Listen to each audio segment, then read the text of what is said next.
बोलू नका, बोलू नका आता.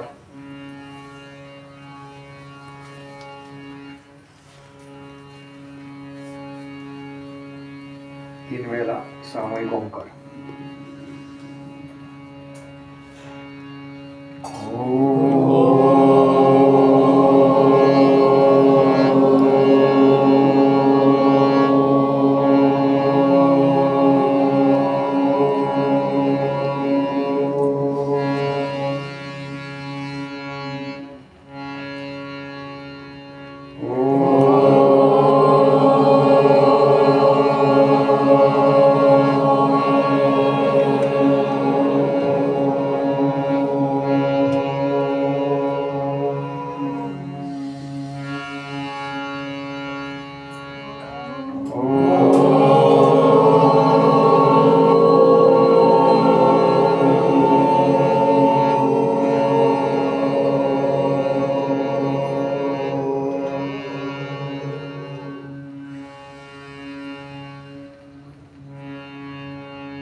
श्रीमन्महागणाधिपते नमः. श्री सरस्वती नमः. श्री गुरुभ्यो नमः. यदा लंबोदरं हन्ति सतां प्रत्युः सम्भवं तदा लम्बे दयालम्बं लम्बोदरपदाम्बुजं शारदा शारदाम्भोजवदना वदनाम्बुजे सर्वदा सर्वदास्माकं सन्निधिं सन्निधिं प्रिया. नमस्तस्मै भगवते नारदाय महात्मने कामक्रोधविहीनाय ऋषीणां प्रवराय. गुरुर्ब्रह्मा गुरुर्विष्णु गुरुर्देवो महेश्वरः गुरुस्साक्षात् परब्रह्म तस्मै श्री गुरवे नमः. नमोस्तुते व्यास विशालबुद्धे वल्लाकलिङ्गाय तपत्रनेत्र येन त्वया भारतदैनपूर्णः प्रज्वालितो ज्ञानप्रदीपः. जयान्साधनी जन्मनामार्गदाना जयानेशसासनामार्गकेया जयामुखी सर्वदा नामकीर्ति. नमस्काराय ब्रह्मचैतन्यमूर्ति शुकाचार्ये पूर्णवैराग्यजाते वसिष्ठापरि ज्ञानयोगेश्वरासे कलिवादिता साविधा वान्यैसा. नमस्कार माता सद्गुरु रामदास. अलंकारपुरी पुण्यभूमि पवित्र देवेनागतो ज्ञानराजा सुपात्र. जया महापुण्यराशि. नमस्कार माता सद्गुरु ज्ञानेश्वराशि.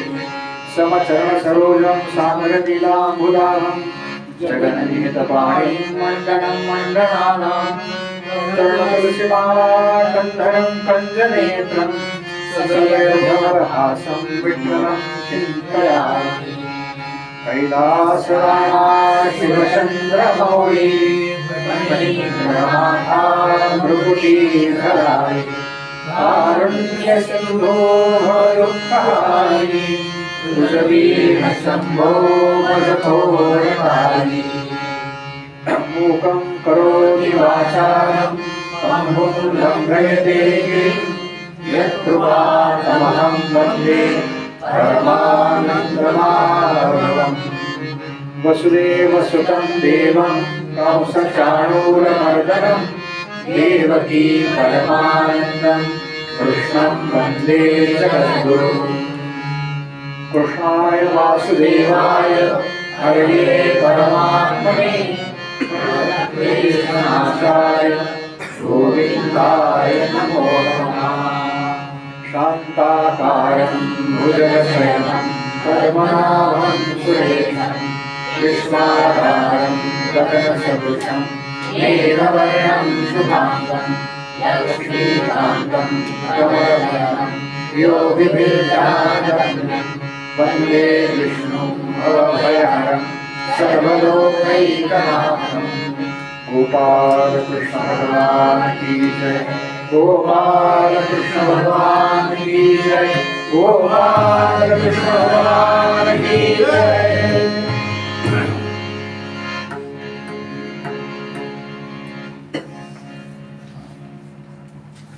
श्रीमद भागवत या ग्रंथाचा जो महामंत्र आहे त्या मंत्राचा जप करू आणि त्यानंतर आजच्या कथावाहाकडे वेळ आहे। चतुश्लोकी भागवताला वेळ आहे। आपल्याला जो कागद दिला आहे त्याच्यावरती एका बाजूला चतुश्लोकी भागवत आहे, दुसऱ्या बाजूला आरती आहे। मंत्राचा पाठ झाल्यानंतर चतुश्लोकी भागवत मी सांगणार आहे, पाठीमागून आपण सगळ्यांनी म्हणायचं आहे।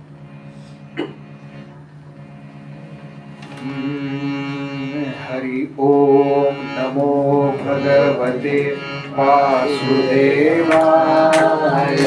हरि ओम नमो भगवते वासुदेवाय। हरि ओम नमो भगवते वासुदेवाय। हरि ओम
चैतन्य गोंदवलेकर महाराज की जय। छत्रपती शिवाजी महाराज की जय। धर्मवीर छत्रपती संभाजी महाराज की जय। गो माता की जय। जय जय रघुवीर समर्थ मंगलमूर्ती मोरया।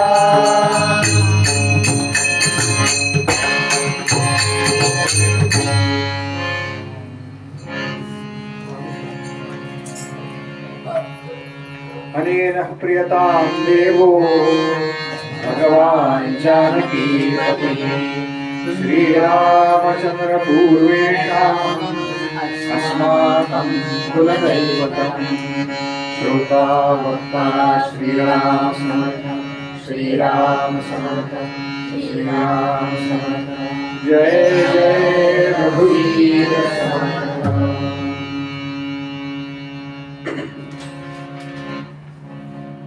या श्रीमद भागवत सप्ताहामध्ये अवगाहित होण्याकरता जे श्रोते साधक सज्जन तत्वचिंतक नामधारक उपासक यातलं कोणी अनुग्रहित असेल, कोणी गुरुच्या शोधामध्ये असेल, वैदिक याज्ञिक यांच्यापैकी कोणी असेल तर कीर्तनकार प्रवचनकार भागवतकार अशांच्या उपस्थित सर्वांच्या हृदयस्थ परमात्म्याला वंदन करतो। माझे सगळे साथीदार आणि पुन्हा पुन्हा कथेवरती प्रेम असल्यामुळे येणारे श्रोते अशांना स्वतंत्र वंदन करतो आणि आजच्या कथाभागाला सुरू करतो। या आजच्या कथाभागाच्या निरूपणापूर्वी चतुश्लोकी भागवताचा पाठ करूया। हे 4 श्लोक प्रत्यक्ष भगवंतांनी ब्रह्मदेवांना सांगितले, ब्रह्मदेवांनी देवर्षी नारदांना सांगितले, देवर्षी नारदांनी व्यासांना सांगितले आणि व्यासांनी त्या 4 श्लोकांचं जे 18,000 श्लोकांमध्ये रूपांतरण केलं ते रूपांतर म्हणजे हा श्रीमद भागवत नावाचा ग्रंथ, ज्याचा पुढचे 7 दिवस आपण सगळे एकत्र मिळून अभ्यास करणार आहोत। अर्धे दिवस सांगतो, माझ्या पाठीमागून म्हणा। अहमेवासमेवाग्रे नान्यत् यत्सदसत्परम् पश्चादहं यदेतच्च यो वशिष्येत सोऽस्म्यहम् ऋतेऽर्थं यत् प्रतीयेत न प्रतीयेत चात्मनि तद्विद्यादात्मनो माया यथा भासो यथा तमः यथा महान्ति भूतानि भूतेषु चावचेष्वनो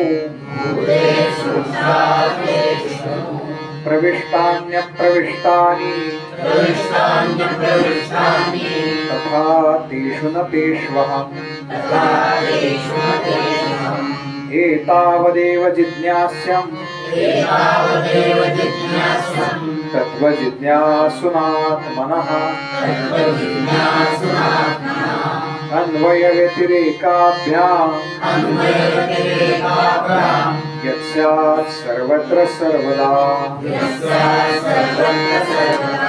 गोपाल कृष्ण भगवान की जय, गोपाल कृष्ण भगवान की जय, गोपाल कृष्ण भगवान की जय।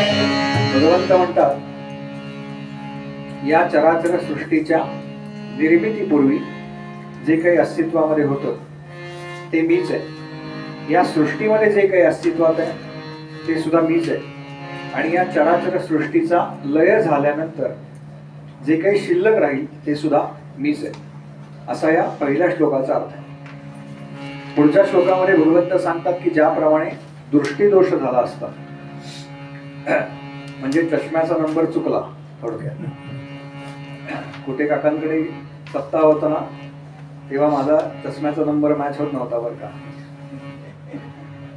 2 चष्मे केले होते, एक जुना नंबरचा बरोबर ठेवला होता, एक बदललेल्या नंबरचा, त्यामुळे खाली काय लिहिलंय काही दिसत नव्हतं। भगवंत तेच सांगतात, ज्याप्रमाणे दृष्टीदोष झाला असता आकाशामध्ये रात्रीच्या वेळेला एकाच्या ऐवजी 2 चंद्र दिसतात, त्याचप्रमाणे मायेच्या प्रभावामुळे आम्हाला भगवंत आणि इतर वस्तू अशा वेगवेगळ्या भासतात। वास्तविक प्रत्येक वस्तू ही भगवंतांनीच व्याप्त आहे। अशी कोणतीही जागा नाही, अशी कोणती वस्तू नाही की ज्या ठिकाणी भगवंत नावाचं ते तत्व नाही। फक्त आमची तेवढी ताकद नाही ते कळावं ना। इथे वडारवाडीचे इथे कुठला मठ आहे तो? सहस्त्रबुद्धे महाराजांचा। आता काका महाराज आहेत ना, त्यांच्या आधीचे जे महाराज होते ना, ते तिथून चौकापर्यंत जायला 1.25 तास लागायचा, 1.25 तास। जो समोर येईल ना त्याला वाकून नमस्कार बरं का। बरं, माणसाबद्दल आहे, पशूंना सुद्धा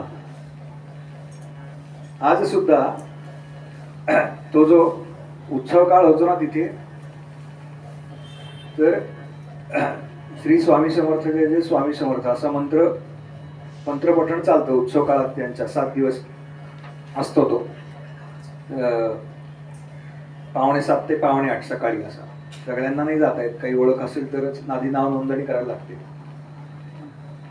तर तो झाल्यानंतर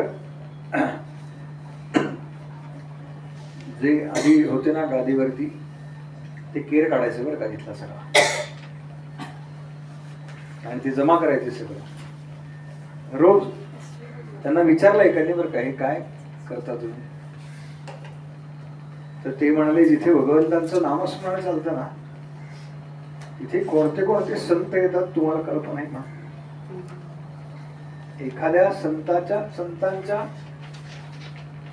चरणाचा रज जरी माझ्या मस्तकात, ते मस्तकाला लावायचे बरं का। ती धूळ काय काय आध्यात्मिक उंची आहे। आणि आमचं दुर्दैव आहे, आम्हाला संत ओळखतंय, मस्तकाला लावायचे। आणि म्हणाले एखाद्या संतांच्या चरणाचा रज जरी मला लागला ना तरी सगळं भाग्य म्हणाले, जन्म सगळं पूर्वपुण्य फळा आले, उगाच नाही संत अभंगली। भगवंत सांगतात की आम्हाला मायेच्या प्रभावामुळे भगवंत आणि इतर वस्तू अशा 2 वेगवेगळ्या भासतात। वास्तविक सगळीकडे तेच तत्व भरलेले आहे। आमचं हे जे शरीर आहे ते पंचमहाभूतांनी बनलेलं आहे, पृथ्वी, आप, तेज, वायू आणि आकाश। म्हणजे ज्या मटेरियल पासून आमची बॉडी बनलेली आहे, थोडक्यात सोप्या मराठीत, तर तेच आम्ही घेत असतो। म्हणजे आम्ही अन्न ग्रहण करतो, पाणी प्राशन करतो, वायू भक्षण करतो, ज्याच्यापासून हा देह बनला आहे। भगवंत म्हणतात मी तुमच्या आतमध्येच आहे, मी कुठूनही बाहेरून येणारा नाही। आणि ज्यांना हे जाणून घ्यायचंय त्यांच्याकरता भगवंतांनी अन्वय आणि व्यतिरेक या साधनांची उपलब्धी करून ठेवली। अन्वय आणि व्यतिरेक म्हणजे काय हे 1-2 दिवसात पुढच्या सांगेन, कालौघात त्याबद्दल मी थोडंसं बोलेन। असा या 4 श्लोकांचा अर्थ आहे। यातल्या पहिल्या श्लोकाचा अर्थ ज्याला कळला त्याला भागवत कळलं असं महात्मे म्हणतात। त्यामुळे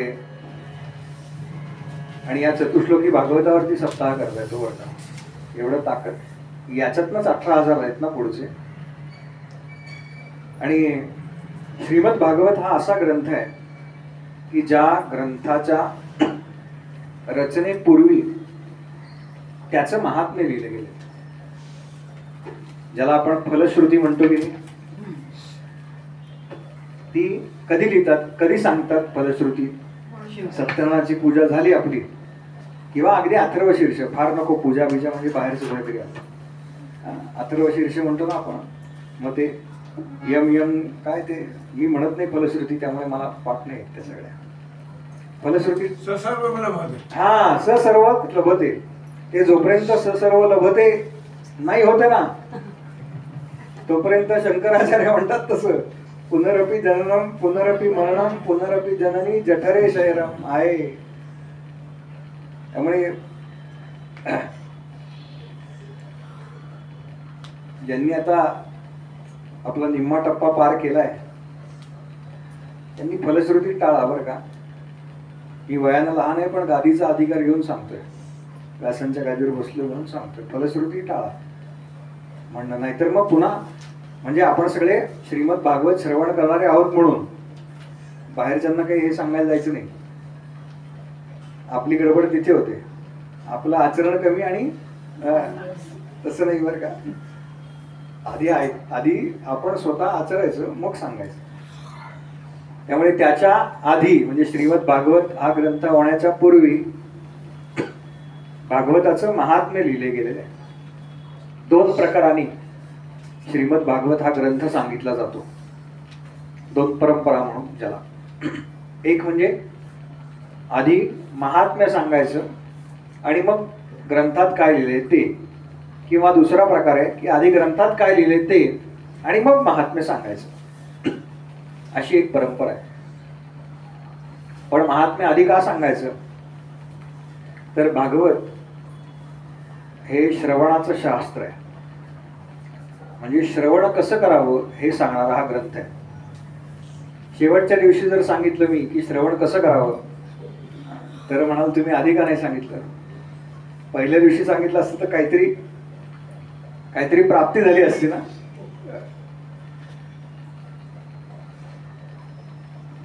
प्राप्ती हे कंसाच्या पत्नीचं नाव आहे बरं का. भागवतातली ही सगळी नाव आहेत ना, मी नेहमी म्हणतोय बरं का, प्रत्येक भागवतात हे मी सांगतो की श्रीमद भागवतातल्या जी काही काय पात्र म्हणू आपण ज्याला, त्या पात्रांच्या नावावरती PhD करता येईल. तेच नाव का, त्या व्यक्तीचं तेच नाव काय, आपण काहीतरी प्राप्त व्हावं म्हणून चाललेलं असतं की नाही. म्हणून कंसाच्या पत्नीचं नाव प्राप्ती आहे. याचं सगळं काहीतरी प्राप्त व्हावं म्हणून चाललंय ना, गडबडती आहे बरं का आपली. आणि याचं महात्म्य हे स्कंद पुराण आणि पद्म पुराण 5वं आणि 6वं जे म्हटलं जातं त्याच्यामध्ये आलेलं आहे. 18 पुराणांची फक्त नावं सांगतो, माहिती असावी आपल्याला म्हणून. 18 पुराण आहेत, त्याच्या जोडीने 18 उपपुराण आहेत. काही ठिकाणी 21 उपपुराण अशी संख्या लिहिली आहे, काही ठिकाणी 36 उपपुराणांची संख्या. ग्रंथांमध्ये काही फरक आहे. ब्रह्मपुराण, पद्मपुराण, विष्णुपुराण, वायुपुराण ज्याला आपण शिवपुराण म्हणतो ते, त्यानंतर श्रीमद भागवत पुराण, नारद पुराण, मार्कंडेय पुराण, अग्निपुराण, भविष्य पुराण, ब्रह्मवैवर्त पुराण, लिंग पुराण, वराह पुराण, स्कंद पुराण, वामन पुराण, कूर्म पुराण, मत्स्य पुराण, गरुड पुराण आणि ब्रह्मांड पुराण. एवढी रचना व्यासांनी करून ठेवलेली आहे. म्हणजे एखाद्याला प्रश्न पडला की आता काय करावं, वेळ कसा घालवायचा, तर आप्पा वळवंत चौकामध्ये ही सगळी उपलब्ध आहेत बरं का. कुठलेही आणून वाचायला हरकत नाही. किती अभ्यास करायला आहे आपल्याला याच्याकरता फक्त सांगितलं. आणि याची एकूण श्लोक संख्या आहे 4 लाख. एकूण श्लोकसंख्या 4 लाख आहे. त्यातले फक्त 18,000 श्रीमद भागवतात आहे. 18 हा व्यासांचा आवडता आकडा आहे बरं का. 18 हा व्यासांचा आवडता आकडा आहे. 18 आकड्यावर पण भरपूर सांगता येईल मला. तर आणि या सगळ्या व्यतिरिक्त देवी भागवत नावाचं पुराण आहे. ते या 18 पुराणांमध्ये नाहीये, पण ते सुद्धा एक पुराण म्हणूनच गणलं जातं. व्यासांनीच त्याची रचना केलेली आहे. यातली 17 पुराणं व्यासांची लिहून झालेली आहे. आणि नाही पाणी नाही, पाणी पितच नाही.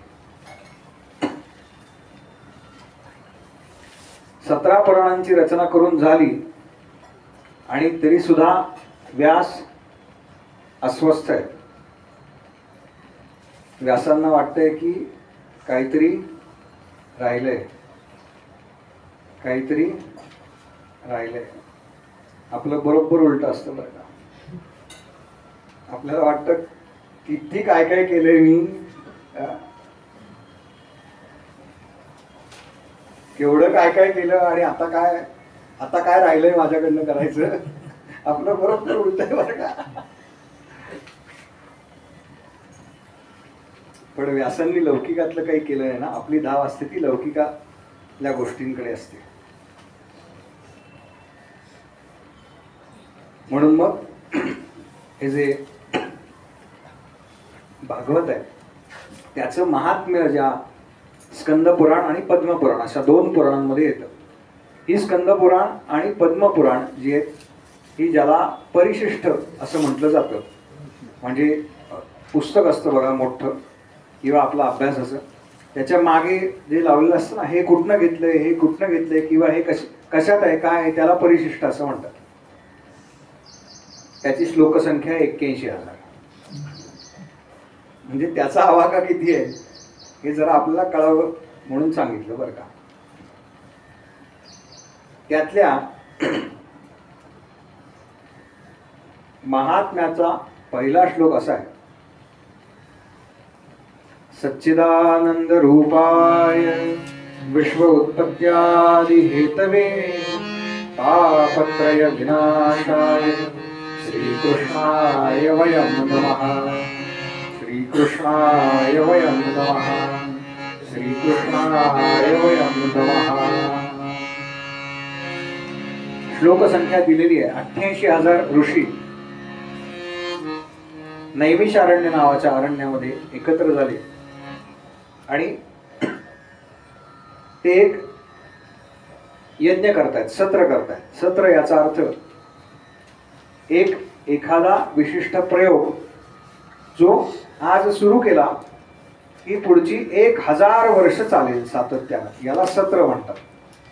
आपण जे व्यवहारात म्हणतो ना, पहिलं सत्र, दुसरं सत्र, ते 45 मिनिटाचं असतं, ते काही नाही त्याला. तर 1000 वर्ष एक विशिष्ट यज्ञ. हे कोण आहेत सगळे? तर हे आधुनिक काळात ज्यांना आपण सायंटिस्ट म्हणतो ते आहे. या सगळ्याची जोड कुठेतरी आधुनिक काळाशी लावली पाहिजे ना.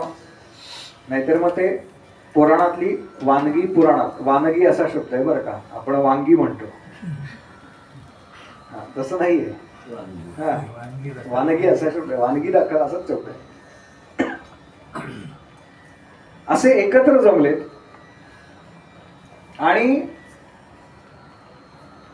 ते कशा करता करतायत ते सत्र, तो विशिष्ट प्रकारचा यज्ञ, तो विशिष्ट प्रकारचा अभ्यास. तर पुढे येणारं जे कलियुग आहे, म्हणजे आपण आत्ता ज्या युगामध्ये राहतो ते कलियुग, त्याच्यामध्ये लोकांना जे काही त्रास होणार आहेत ते पुढे आलेले आहेत. तर त्या त्रासामधून त्यांची सहजपणे मुक्तता व्हावी, त्या सगळ्याचा म्हणजे एकूण कलियुगाचा त्यांना कमीत कमी त्रास व्हावा याच्याकरता हे सगळे एकत्र जमा होत आहेत. आणि त्यावेळेला शौनक नावाचे ऋषी आहे. हे त्या सगळ्यांमध्ये प्रमुख आहेत का कोणी? शौनक गोत्रातले आहेत कोणी इथे? नाही ना? मी विचारलं एवढ्या करता की त्यांचे जे मुख्य आहेत त्यांनी प्रश्न विचारलाय. मग बरं वाटतं की नाही आपल्या घरातला माणूस आहे. बघा, आपल्या घरातला माणूस असेल की नाही की त्याची आपली अटॅचमेंट वेगळी असते. शिवाजी महाराजांची सिरियल लागली, कल्पना करा, सांगतोय, नाही तर लगेच टीव्ही लावू नका.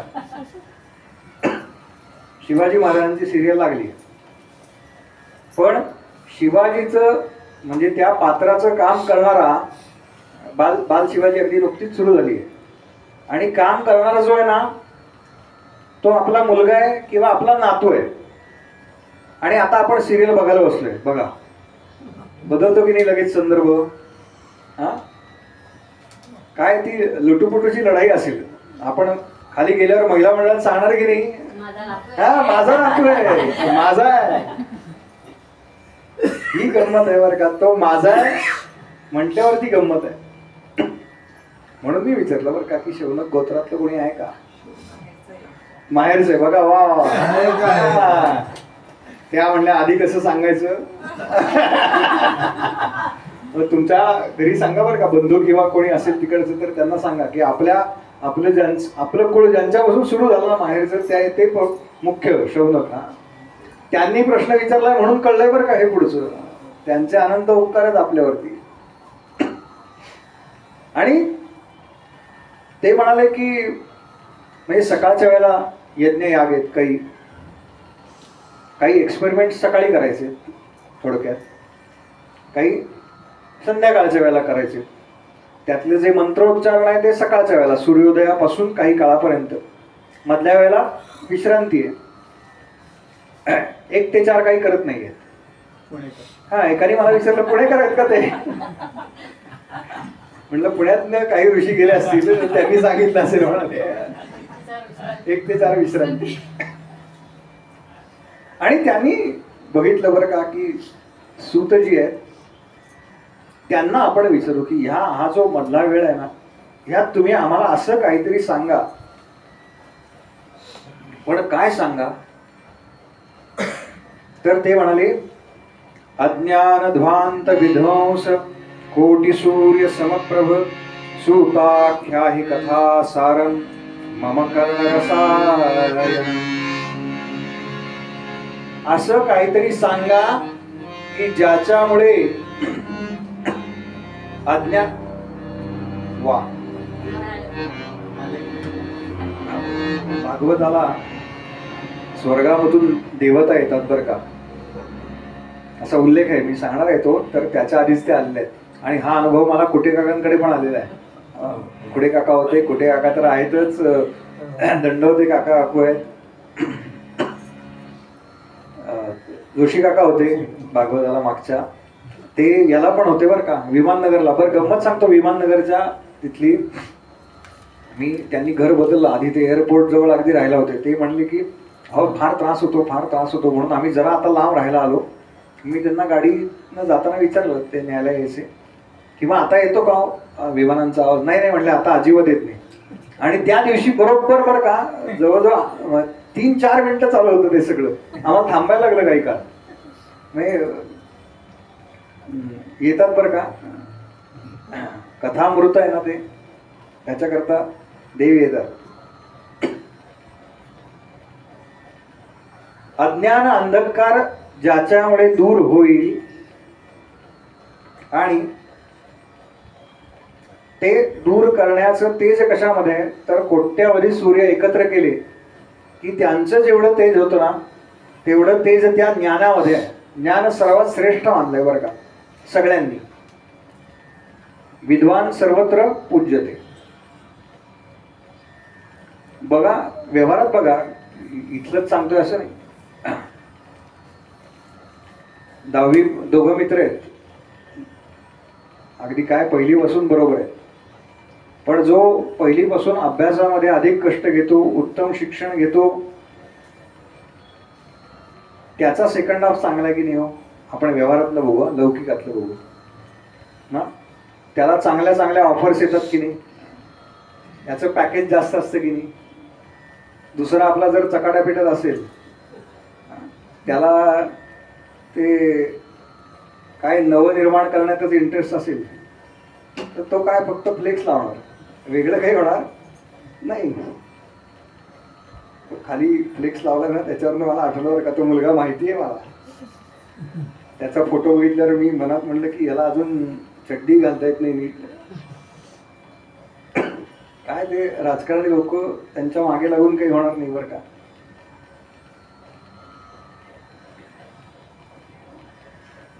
तर असं ज्ञान तुम्ही आम्हाला सांगा की ज्यानं अज्ञानाचा अंधकार पुसला जाईल.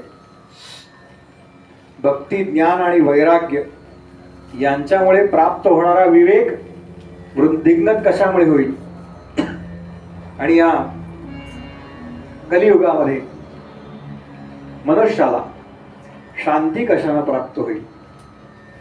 तुम्ही असं शाश्वत साधन सांगा की जे साधन केलं असता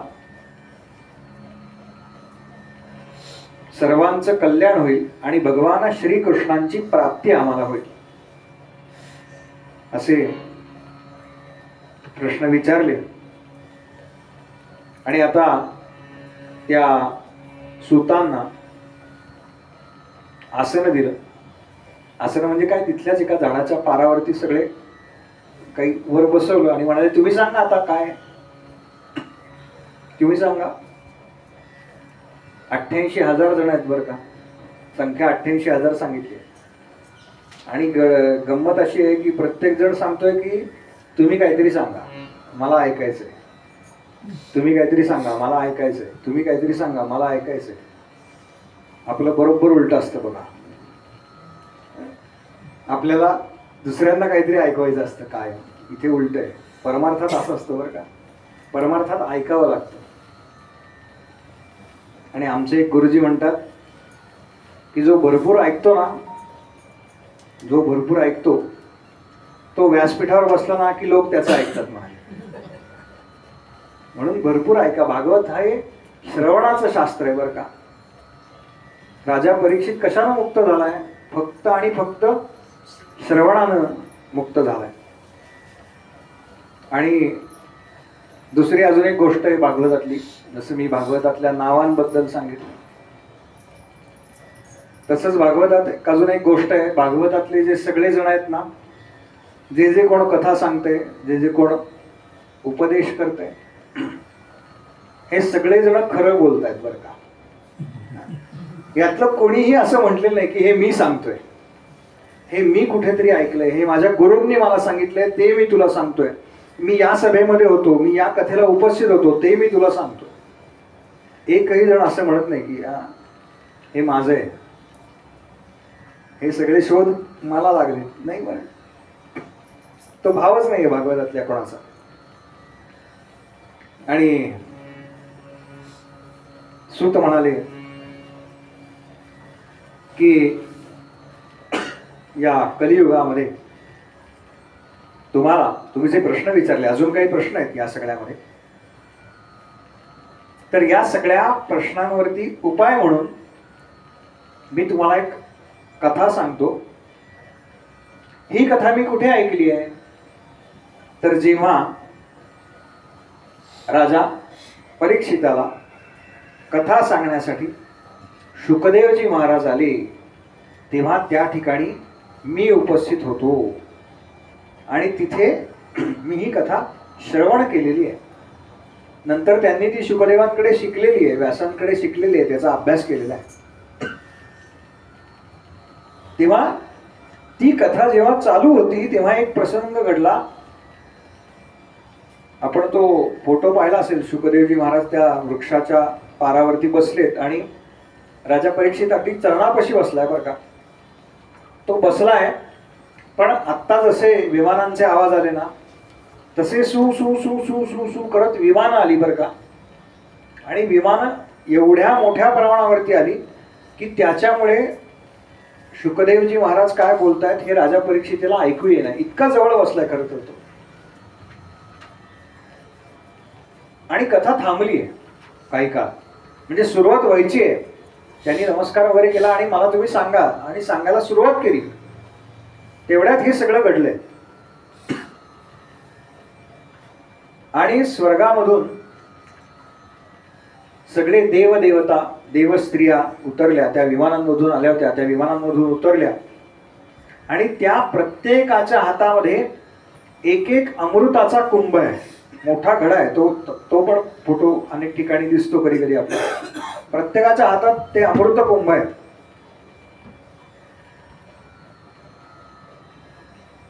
आणि देवांनी राजाला सांगितलं, परीक्षिता तुला भीती आहे ना,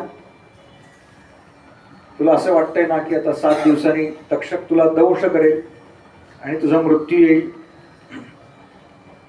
प्रत्येकाला ही भीती आहे बरं का, प्रत्येकाला ही भीती आहे. म्हणजे आपली जन्मतारीख जी लिहिली जाते ना, त्याच दिवशी खरं तर आपली एक्सपायरी डेट पण लिहिलेली असते बरं का. फक्त आपलं सौभाग्य काय आहे सांगतो, आपल्या प्रत्येकाचं आहे बरं का हे, आपल्या प्रत्येकाचं हे सौभाग्य आहे की ती आपल्याला माहिती नाहीये. ती जर माहिती असती ना, आपले हाल झाले असते बरं का, हाल झाले असते. म्हातारे आजीबाई खोकतायत. शेजारचा आला सांगायला, अगं बघ जरा तुझ्या सासूबाईंकडे किती खोकतायत त्या, जा जरा दवाखान्यात घेऊन जा. काय म्हणले असते माहिती आपल्या सुनबाई, एवढ्यात काही जात नाही, चांगला 80 वर्षाचं आयुष्य घेऊन आले आहेत. फार भयानक परिस्थिती झाली असती बरं का आपली. आपले नातेवाईक आपल्याशी चांगलं वागतायत ना, याचं हे एकमेव कारण आहे. भगवंतांनी आपल्याला दिलेली एका अर्थानं ही देणगी आहे बरं का. आणि आपणही लोकांशी वागतोय ना, ते तेवढ्या करताच बरं का चांगलं. मी काही चुकून म्हणालो आणि रात्रीत काही झालं तर, म्हणून आपण चांगलं वागतोय बरं का. आपण फार सगळेजण चांगल्या कुटुंबातून आलेलो, त्यामुळे कदाचित याची दाहकता आपल्याला कळणार नाही. पण आपल्याकडे येणाऱ्या बाकीच्या भगिनी वर्ग आहेत, कामाकरता म्हणून येणारे किंवा माळी काम करणारे, यांच्या घरातली परिस्थिती फार भयानक आहे, फार भयानक आहे. आणि म्हणाले की हे सगळं झालं, ते अमृतकुंभ घेऊन हातातनं विमानातून उतरताय, हातात अमृतकुंभ आहे. आणि राजाला त्यांनी ते सगळं सांगितलं. पण काय झालंय आता, राजा शुकदेवांना शरण गेलेला आहे. एकदा सद्गुरूंना शरण गेलं की परमार्थात आपण आपली अक्कल चालवायची नाही. व्यवहारातही नसते खरं चालवायची, पण इथे परमार्थाबद्दल बोलले. त्यांनी शुकदेवांना विचारलं, गुरुदेव काय करू मी? वेगवेगळी संबोधन आहेत बरं का. गुरुदेव हे नंतर आलंय त्याचं संबोधन. आधी शुकदेवजी महाराज वगैरे म्हणतोय तो, अशी एक असतात संबोधन. आपण कोणाला तरी काहीतरी म्हणतो बघा, हे ना हे माहिती, हा माझा लहानपणीचा मित्र आहे वगैरे. आणि मग तो काय एक एक एक एक एक पायऱ्यावर जातो आणि मग आपण अचानक बदलताना संबोधन. तसं झालंय त्याचं. म्हणाला, महाराज काय काय फरक आहे दोन्हीमध्ये? बघा, त्याला ते कथा सांगायला बसले आणि देवांनी आणलंय काय? अमृत आणलंय. अमृत कसं आहे माहितीये का चवीला? अमृत कसं आहे? अमृत गोड आहे, हो की नाही? भागवतात हो किंवा नाही असा प्रश्न विचारला की होच म्हणायचं. अमृत चवीला कसं आहे, गोड आहे, हो ना? हो. तुम्ही हो म्हटलात की माझं काम सोपं ना. कुणी बघितलंय पिऊन आपल्यापैकी? तुम्ही म्हणाल मनात ना की तुम्ही तरी बघितलंय का? श्रोते तयार असतात आणि 7 दिवसात तर तुम्ही असे तयार व्हाल ना. दंडवते काकूंना आमचा अनुभव आहे, श्रोतेच तयार होतो बरं का.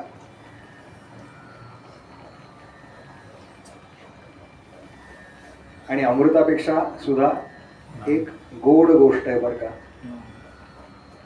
फक्त महाराज आपल्याला म्हणतात की काय अडचण काय आहे तुमची?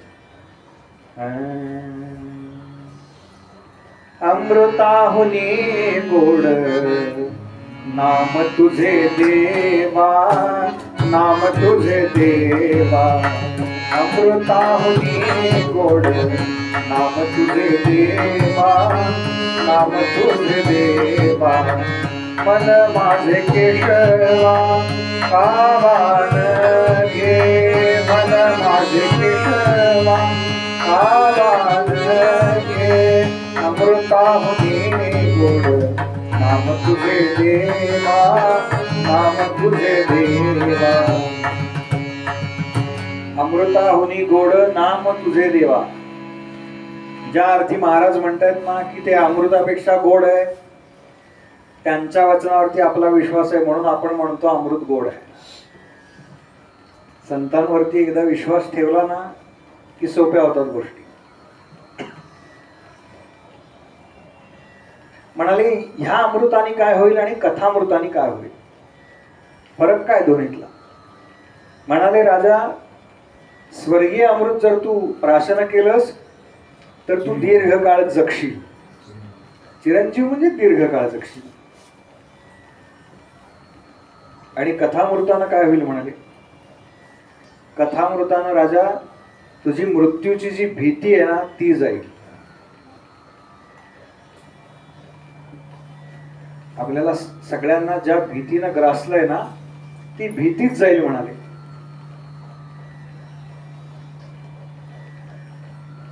त्यानं महाराजांना विचारलं का सुखदेवजी काय करू? ते म्हणाले तू ठरव, तुला काय हवंय तू ठरव, मी तुला फरक सांगितला. म्हणून विवेक कशामुळे वृद्धिंगत होईल असा प्रश्न आहे पहिला. ही वाटचाल सगळी चालली आहे ती विवेक वृद्धिंगत होण्याकरता. आणि विवेक विवेक विवेक म्हणजे वेगळं काही नाही. सोप्या याचं डेफिनेशन सांगू का? विचार वेळेवर करा म्हणजे विवेक. आपण जिथे प्रॅक्टिकल व्हायला पाहिजे तिथे भावनिक होतो, जिथे भावनिक व्हायला पाहिजे तिथे प्रॅक्टिकल होतो. म्हणाले तू ठरव. आणि राजा परीक्षितानं या कथामृताची निवड केली म्हणून श्रीमद भागवत आपल्यापर्यंत आलं. त्यानं जर स्वर्गीय अमृताची मागणी केली असती तर ते त्याला मिळालं असतं. श्रीमद भागवत कथा देवांना ऐकवली असती शुकदेवाने, ती काही पृथ्वीवरती राहिली नसती, ती स्वर्गामध्ये गेली असती. त्यांना कंपॅरिझन सांगितली बरं का. हे कसं आहे, देवांनी आणलेलं अमृत कसं आहे आणि कथामृत कसं आहे. ते म्हणाले कथामृत म्हणजे काय आहे तर एक अत्यंत मूल्यवान हिरा आहे. आणि स्वर्गीय अमृत कसं आहे म्हणाले तर ते म्हणाले एक ट्रकभर काचेचे तुकडे कसे असतात, त्या ट्रकभर काचेच्या तुकड्यांना त्या हिऱ्यांची किंमत येईल का? काय PNG डायमंड वाल्यांकडे जाऊन विचारा, आमची ही काच फुटली आहे घेता का? आहे का त्याला किंमत? बंगारवाला घेत नाही काचा, बाकी सोडा. हा फरक आहे म्हणाले या कथामृतामध्ये आणि साध्या अमृतामध्ये. त्याच्यानंतर ती सगळी कथा झाली आणि ब्रह्मदेवा आलेत बरं का प्रत्यक्ष नंतर. ते म्हणाले शुकदेवजी महाराज एवढ्या निष्ठेनं सांगतायत की श्रीमद भागवत हे बाकी सगळ्या साधनांपेक्षा सगळ्यात वरच्या पातळीवरचं आहे, परीक्षा घेऊ म्हणाले याची. म्हणून असं सांगतात की त्यांनी एका पारड्यामध्ये मुक्तीची सगळी साधनं ठेवली आणि दुसऱ्या पारड्यामध्ये श्रीमद भागवत ठेवलं. तर असं सांगतात की श्रीमद भागवत त्याचं पारडं अधिक जड झालं. तेव्हा मुक्तीच्या इतर कोणत्याही मार्गांपेक्षा श्रीमद भागवताचं श्रवण हा सगळ्यात उच्च मार्ग सांगितलेला आहे मुक्तीच्या प्राप्तीकरता.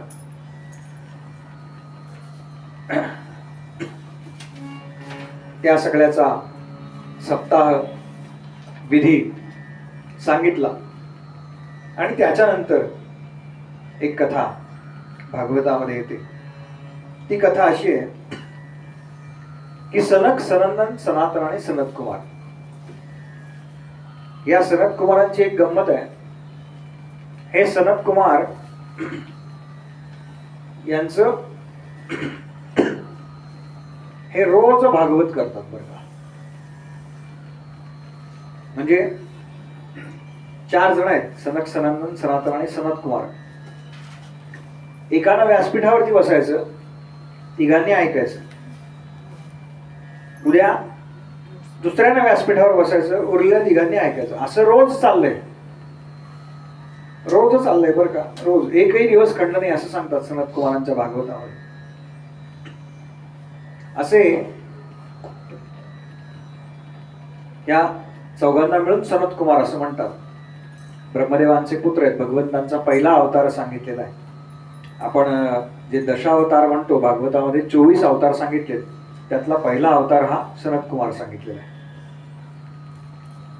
यांचं वय काही हजारो वर्षांचं आहे, पण लौकिकामध्ये दिसताना ते 5-6 वर्षाची बालक जशी असतात तसे दिगंबर अवस्थेमध्ये फिरतात असा उल्लेख आहे.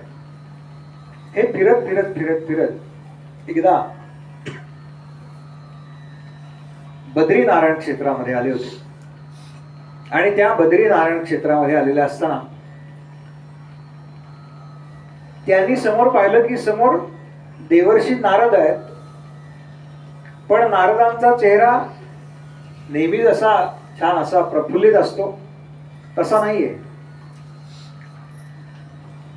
आपल्याला कळतं की नाही हो, घरात एखाद्याच्या चेहऱ्याकडे पाहिलं आज काहीतरी बिनसलंय म्हणतो की नाही आपण.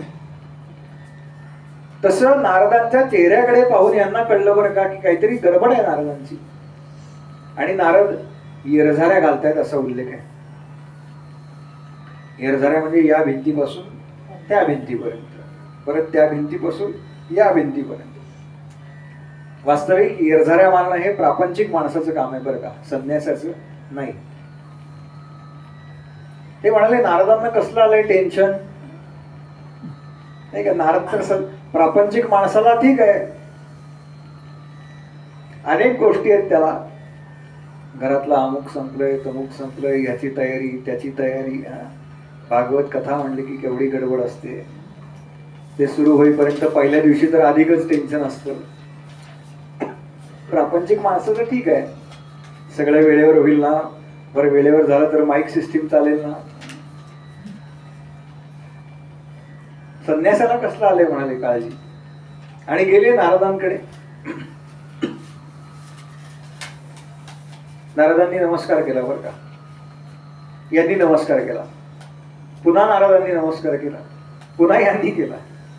5-6 वेळा झालंय बरं का. असं एकदा नारद वंदन करतायत. बरं वंदन म्हणजे असं नाही बरं का, आपलं जसं असतं ना देखल्या देवा, तसं नाहीये हे.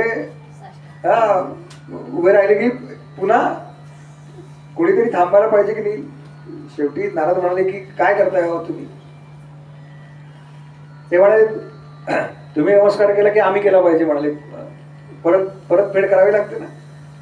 नमस्काराचं फार ओझं होतं बरं का, फार ओझं होतं, लक्षात ठेवा. पण लहान मुलांकडनं नमस्कार करून घ्या बरं का. आपल्या घरात जी लहान मुलं आहेत ना त्यांच्याकडनं नमस्कार करून घ्या. आणि आपल्यापेक्षा वयाने जे ज्येष्ठ आहेत ना त्यांना आवर्जून नमस्कार करा. याचं कारण आपणच हल्ली नको नको नको नको असं म्हणायला लागलोय. मग ते पुढच्या पिढीवर संस्कार कसे होणार. आणि लक्षात ठेवा, मी हे मागच्याही वेळेला सांगितलं होतं, म्हणजे मागच्या भागात, केला जाणारा नमस्कार हा व्यक्तीला नाही आहे. आपली गडबड नेमकी तिथे होते. आपल्याला वाटतं की आपल्याला नमस्कार केला, आपल्याला नमस्कार केला असं वाटलं की आपण फसलो, हा की अडकलो बरं का आपण. हीच तर भगवंतांची माया आहे. भगवंत पक्के आहेत बरं का. त्यांना माहिती आहे कसं कोणाला मायेत अडकवायचं. छान नमस्कार करून घ्या, भरभरून त्याला आशीर्वाद द्या. काय शाळेमध्ये असेल तर छान मार्क पडू देत तुला, आशीर्वाद देताना हात आखडता घेऊ नका बरं का. काही काळजी करू नका, आपले आशीर्वाद काही खरे ठरत नाही. याचं कारण असं आहे, आशीर्वाद किंवा शाप खरा ठरण्याकरता तेवढं पुण्य लागतं. पुण्य कमवण्याकरता तेवढी साधना लागते, तेवढी तपश्चर्या लागते. त्यामुळे तुम्ही एखाद्याला भरभरून आशीर्वाद दिला तर त्यानं त्याला चांगलं वाटेल, तुमचं काहीही खर्च होणार नाही. त्यामुळे द्या, भरभरून आशीर्वाद द्या. छान लहान मुलांचं कौतुक करा आणि ज्येष्ठांना नमस्कार करा. आणि आपल्याकडे असं कोणी आलं तर त्या मुलाला सांगा, यांना नमस्कार कर, म्हणजे मग त्याला कळेल हा संस्कार पुढे सुरू राहील ना.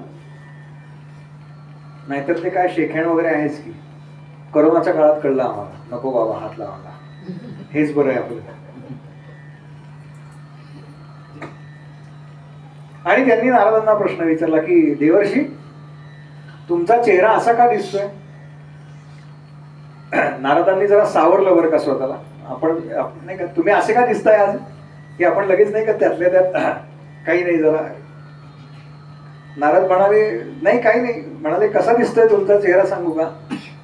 एखाद्याकडचं भरपूर धन चोरीला गेलं, काळजी घ्या बरं का सगळ्यांनी. एखाद्याकडचं भरपूर धन चोरीला गेलं की त्याच्या चेहऱ्यावरती जसे भाव असतात ना तसे तुमचे झालेत म्हणाले. तर नारदांकडे काय आहे खरं तर चोरीला जाण्यासारखं, पण तसा त्यांचा चेहरा म्लान झालेला आहे.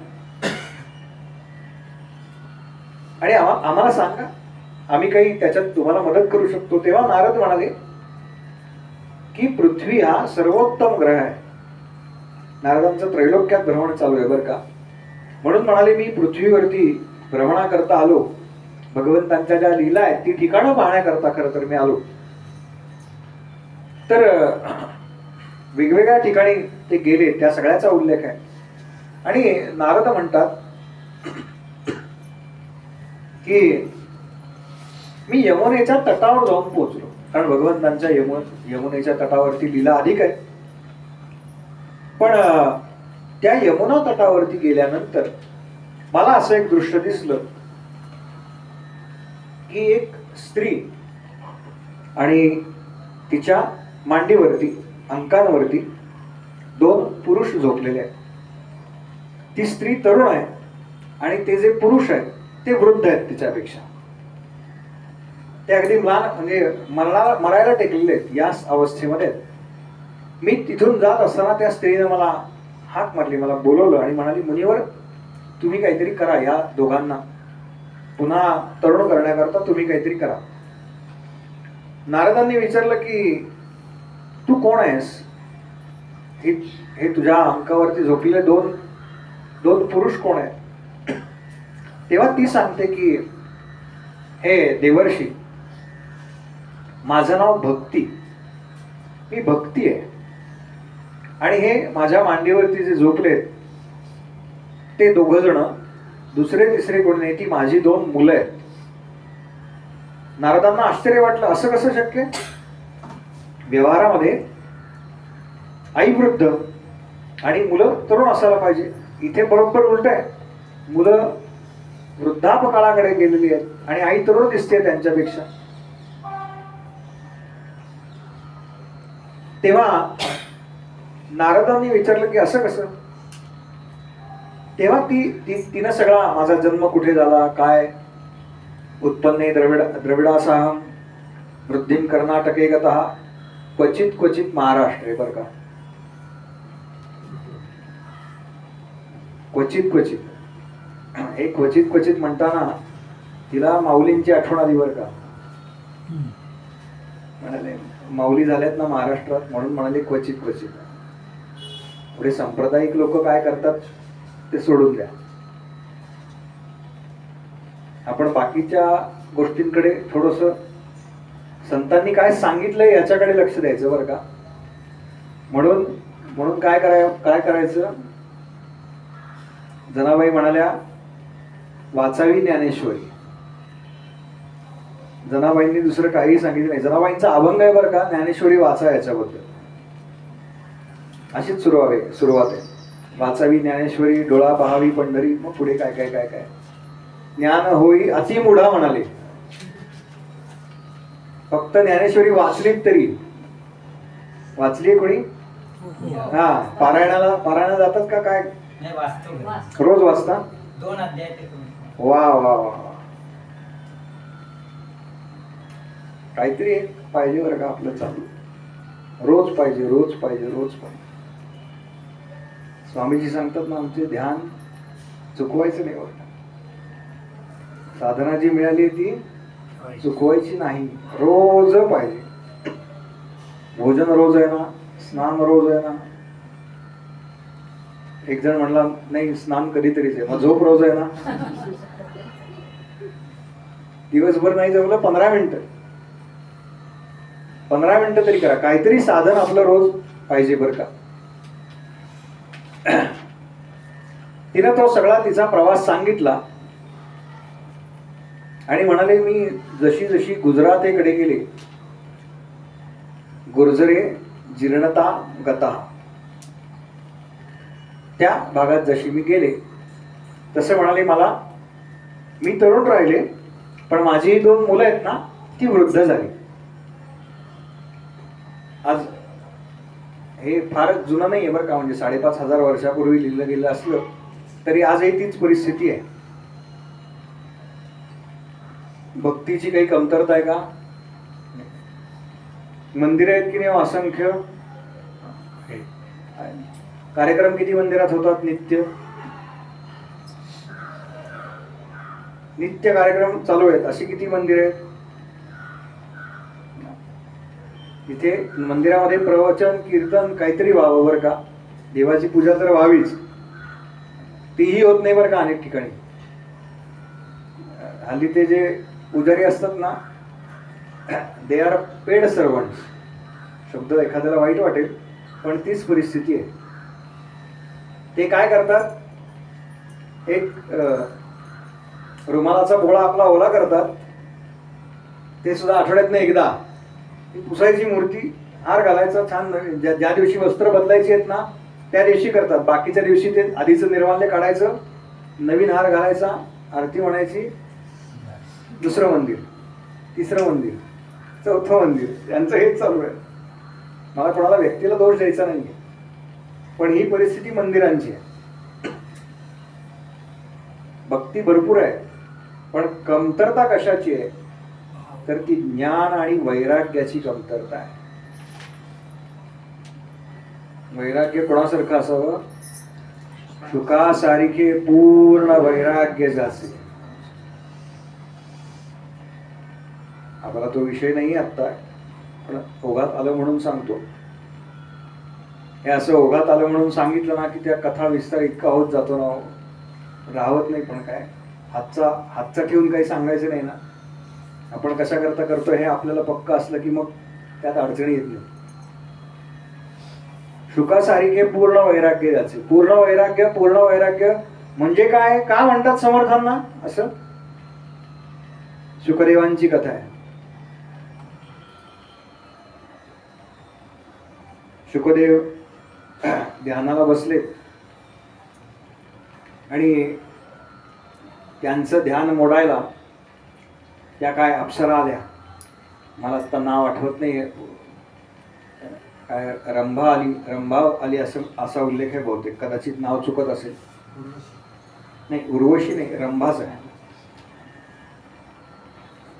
शुकदेव 16 वर्षाचे आहेत बरं का, तरुण, युवावस्था प्राप्त केलेली आहे.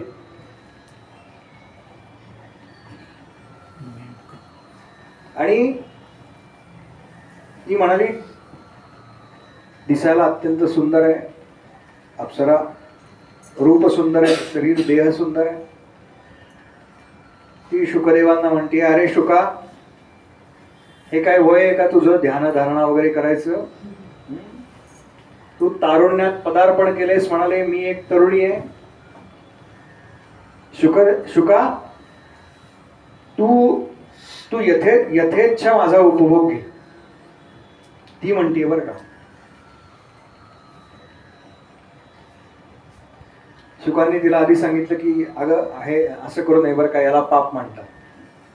शुकांनी तिला टाळण्याचा प्रयत्न केला सहज अगदी. ती म्हणाली, याला पाप केव्हा म्हणतात शुका? अप्सरा आहे, हो तयार आहे ती, पण टाळणाऱ्यातली नाहीये. तिला काम सोपवलंय ना. तिला असं वाटतंय की मेनकेनं जशी तपश्चर्या भंग केली ना, तशी आपण करूयात बरं का. म्हणून ती म्हणाली, अरे शुका, हे पाप केव्हा असतं? जेव्हा तू मला विचारलं असतंस ना, तर ते पाप आहे. मी स्वतःहून तुझ्याकडे आली आहे ना, एका स्त्रीने तुला ही याचना केली आहे तुझ्याकडे, तेव्हा त्याला पाप लागत नाही. शुकदेव म्हणाले, हा ही पण अभ्यास केलेली दिसते जरा. मग शुकदेव म्हणतात, अगं उपभोग घ्यायचा तो कशाचा? या देहाचा ना. पण देह म्हणजे काय? मग देहाचं विश्लेषण केलं बरं का भरपूर शुकदेवांनी. आणि म्हणाले, अगं याच्यामध्ये रक्त आहे, मांस आहे, मज्जा आहे, हाड आहे ना. मेडिकल फील्ड मधलं आहे कोणी? नाही ना. बघितलंय का कधी टेबलवरती ती अशी बॉडी उघडून ठेवलेली असते? काय म्हणाले, हा देह हा अत्यंत घाणेरडा आहे बरं का आतनं. हे वर प्लास्टिक कोटिंग जे केले ना, त्याचं आकर्षण असतं काहींना. पण हे काही नाही ग, हे काही खरं नाही. त्या देहाचं सगळं वर्णन करून सांगितलं तिला. ती म्हणाली, शुका, अरे तू जे हे सांगतोयस ना सगळं, ते तुमच्यासारख्या मनुष्यांचे देह तसे असतात. ती अजून त्यांच्या पुढची आहे ना, ती सोडायला तयार नाही त्याला. अरे शुका, तू हे जे सगळं देहाचं वर्णन केलंस ना, हे सामान्य पुरुषांचे देह असतात. आम्ही स्वर्गीय अप्सरा आहोत. आमच्या देहामध्ये अखंड अमृत भरलेलं आहे बरं का, अखंड अमृत भरलेलं आहे. आधी शुकदेवांनी सांगितलं बरं का, ह्या सगळ्यातनं काय होतं, आपला जन्म होतो, मग आईच्या उदरातनं येतो, ते किती घाण आहे ते सगळं तिला सांगितलंय बरं का. फार मोठा विस्तार आहे ह्या दोघांच्या संभाषणामधला. आणि मग ती म्हणाली की अरे आमचे देह तर अमृताने भरलेले असतात. म्हणून तिनं असं उल्लेख आहे की तिनं पोट फाडलं बरं का. बघ म्हणाले, तू म्हणतोस ना तशी काही घाण नाही आमच्या शरीरामध्ये, स्वर्गीय अमृत आहे आमच्या शरीरामध्ये. यावर शुकदेव तिला म्हणतात, रंभे, अगं हे जर तू मला आधी सांगितलं असतंस ना, तर मी तुझ्याच पोटी जन्म घेतला असता मात्र. याला म्हणतात शुकासारखे पूर्ण वैराग्य बरं का. का समर्थांचं वर्णन कडकडीत वैराग्य म्हणून केलं जातं? हे कारण आहे. कोणतंही प्रलोभन आलं तरी त्याच्याकडे जो योग्य आदरभावाने पाहतो ते शुकासारखं वैराग्य.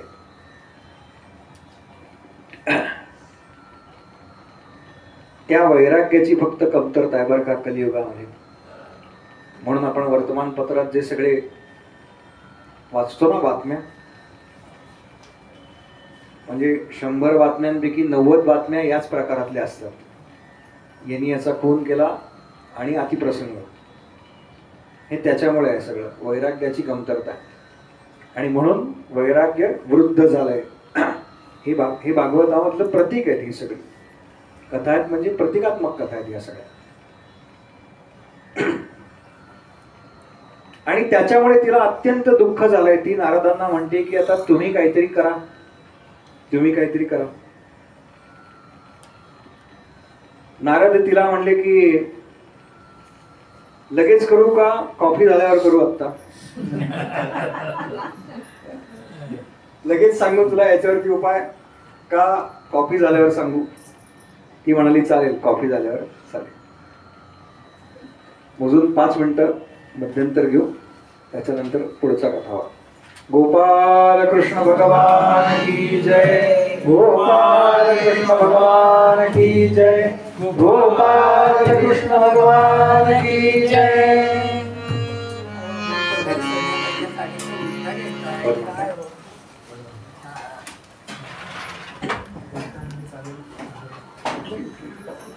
मध्यंतरात जर कोणाला पद वगैरे म्हणायचं